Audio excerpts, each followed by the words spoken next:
Seperti janji saya tadi, saatnya sekarang sama-sama kita simak NTV Insight. Tentunya akan dipandu oleh rekan saya Tasya Lutmila dan juga analis kita, sahabat saya yang luar biasa Gabriel Yoga yang sudah siap di sebelah kanan. Kenapa? Setiap saya sapa kayaknya deg-degan deh.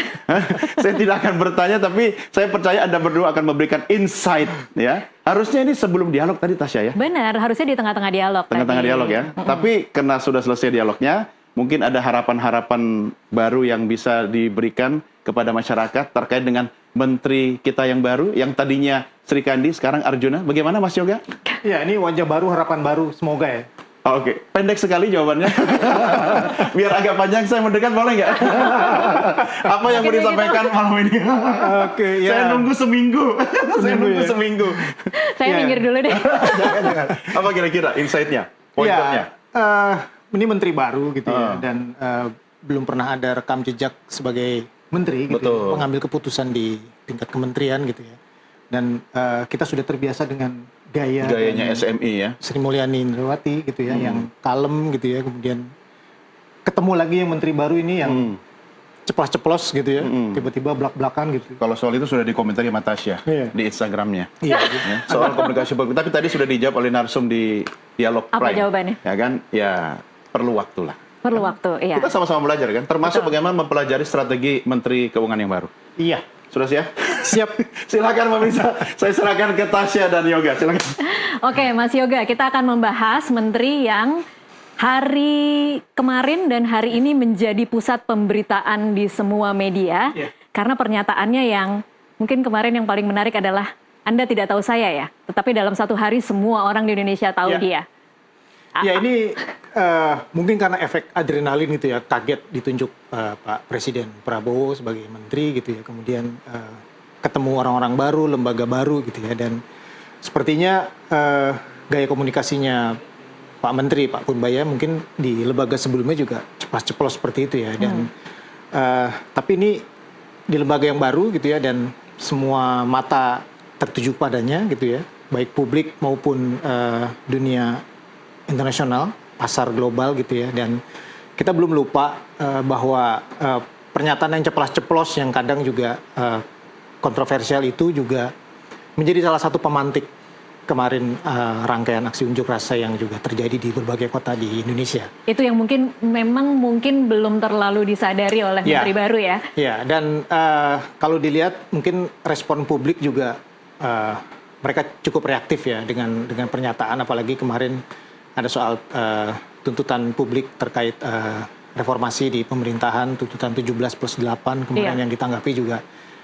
Mungkin ini hanya reaksi sebagian kecil masyarakat menurut Pak Purbaya gitu ya. Kalau saya bisa bikin jadi 6 dan 7, mereka akan sibuk untuk cari kerja dan cari makan.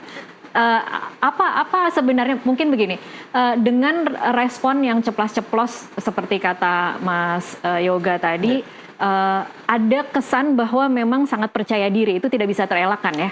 Iya betul, memang kelihatan sekali Pak Purbaya ini percaya diri ya gitu ya, dan dari sisi pengambil kebijakan, menteri gitu, percaya diri itu penting karena dia pasti menghadapi berbagai tantangan, termasuk di Kementerian Keuangan dengan para pejabat, kemudian para pegawai Kementerian Keuangan yang sudah terbiasa bekerja dengan Bu Sri Mulyani selama 10 tahun terakhir, dan bahkan di periode sebelumnya ya di SBY, di Jokowi gitu ya, di Pak Jokowi. Bayangkan 3 presiden, kemudian dia memimpin kementerian yang menjadi kunci jalanan pemerintahan gitu ya.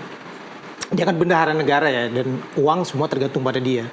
Lebih dari 13 tahun dia menjadi Menteri Keuangan gitu, dan tentu saja ada kebiasaan-kebiasaan yang mungkin perlu dipecahkan oleh Pak Purbaya sebagai Menteri yang baru.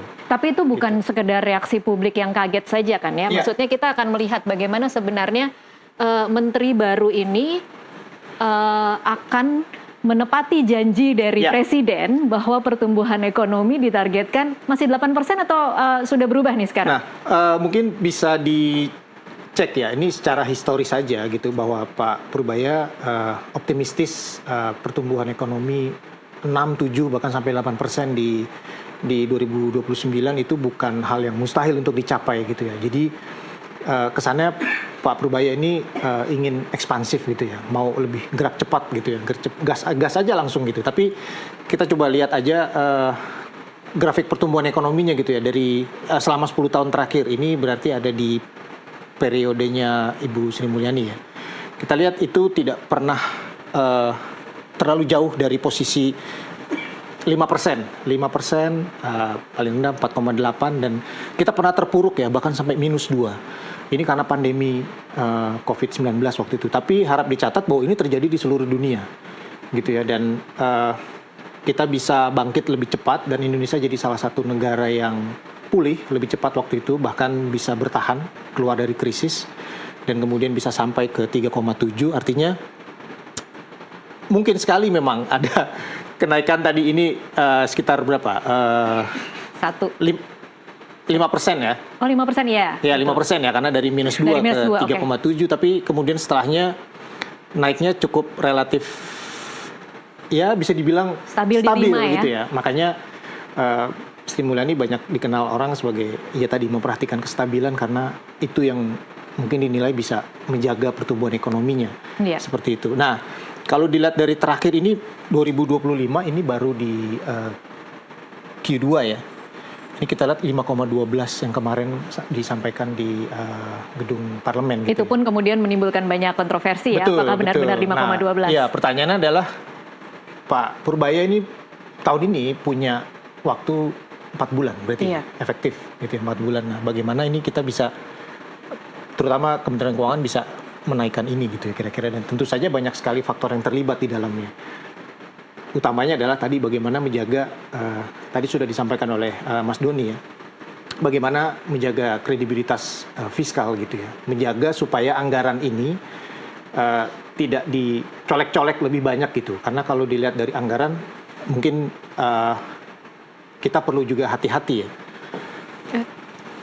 Nah, ini apa namanya, anggaran kita tahun ini gitu ya, kita cek target pendapatan kita kan 3.000 triliun gitu ya, sementara realisasinya semester 1 gitu ya, itu baru 1.200 gitu ya, dan ini perakiraan outlooknya pendapatan hanya sekitar 95% dari target gitu ya, dan realisasinya belum separuhnya ya, ini belum separuhnya. Iya. Jadi artinya memang perlu dijaga betul ini anggaran gitu ya, karena banyak sekali pos-pos anggaran yang menyedot uang gitu ya. Banyak program-program prioritas yang membutuhkan uang lebih besar gitu. Misalnya tadi program makan bergizi gratis. Kemudian ada peluncuran kemarin Koperasi Merah Putih yang juga membutuhkan banyak sekali modal gitu ya. Dan kalau boleh dicatat, ini bakal ada realokasi sepertinya. Karena kita sudah tahu bahwa salah satu yang direalokasi adalah transfer ke daerah gitu ya. Itu sudah dipotong, bahkan tahun depan mungkin hanya sekitar 600 triliun, dari tahun ini 800 triliun gitu. Itu pasti akan ada dampaknya juga ya di daerah? Iya betul, karena tidak bisa dipungkiri bahwa banyak sekali daerah yang masih tergantung pada transfer dana dari pusat gitu ya. Karena bayangkan untuk provinsi saja 38 provinsi hanya 11 yang kondisi keuangan fiskalnya itu kuat sekali gitu ya. Jadi pede. Kalau dari total daerah sekitar 543 daerah kabupaten, kota, dan provinsi itu mayoritas itu fiskalnya masuk kategori lemah sih kalau dilihat laporan. Jadi banyak sekali yang masih tergantung pada transfer keuangan dari pusat. Gitu. Nah ini ini juga jadi catatan ya. Ini belanja kita tuh di targetnya di set 3.500, kemudian di semester pertama sudah 1.400. Bandingkan dengan pendapatannya di sini ya. Berarti di sini aja kita udah minus berapa nih? Sekitar 200-an triliun gitu ya. Ya, sementara ada defisitnya 662 triliun, perakiraan defisitnya. Tentu ini masih di bawah ambang defisit anggaran seperti itu. Tapi kalau ini tidak dijaga, tentu saja ini juga jadi tugasnya Pak Purbaya gitu ya, menjaga kredibilitas fiskalnya juga. Ya, akan lebih merepotkan kalau tiba-tiba kebobolan lagi gitu. Karena catatan saja bahwa kita tuh selalu defisit anggaran sejak 2005. Iya. Tapi rata-ratanya dari 2005 sampai 2014 itu hanya 90 triliun. Kemudian yang periode kemarin itu defisit anggarannya rata-rata per tahun itu 630 triliun gitu. Artinya ya harapannya seharusnya defisitnya bisa lebih kecil. Gitu ya. Itu juga termasuk PR dari Menteri baru ya? Betul. Oke, baik, kita lihat slide berikutnya. Nah ini yang tadi juga sempat jadi pembahasan gitu ya, bahwa ada beban utang gitu ya yang jadi anggaran. Nah kita 2025 itu ada beban bunga utangnya 552 triliun dan estimasi di 2026 hampir 600 triliun gitu ya. Posisi utang Indonesia per Januari 2025 itu hampir 9.000 triliun. Dan estimasinya Ini rupiah ya? Iya. Dan estimasinya 2026 banyak yang menyebutkan ini sekitar 9.100 triliun. Ini posisi utangnya. Artinya kalau boleh dibagi rata dengan penduduk Indonesia gitu ya, mungkin bisa dihitung kira-kira Tasya, saya, Mas Doni mungkin ya, itu kira-kira menanggung sekitar 30 sampai 32 juta. 30 sampai 32 ya, juta. Itu kalau estimasinya kita bagi per populasi, tapi tentu perhitungannya kan juga akan perlu disesuaikan lagi gitu.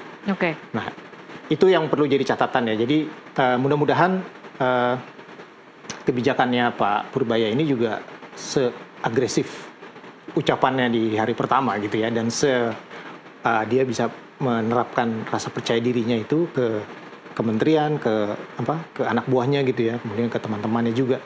Jadi kita juga bisa enak gitu ya, dan kita tentu menantikan bagaimana pertumbuhan ekonomi Indonesia itu bisa bagus gitu. Dan ya mudah-mudahan bisa sampai 8% ya, sampai di 2029 tadi seperti target Pak Presiden sebelumnya. Iya, tapi kalau mungkin bisa kasih kisi-kisi, berarti target realistis dan target jangka pendek yang bisa dilakukan oleh Menteri Keuangan yang baru itu apa, Mas? Iya, kita tetap perlu kasih beliau waktu gitu ya, dan rasanya kalau dilihat dari grafik yang di awal tadi,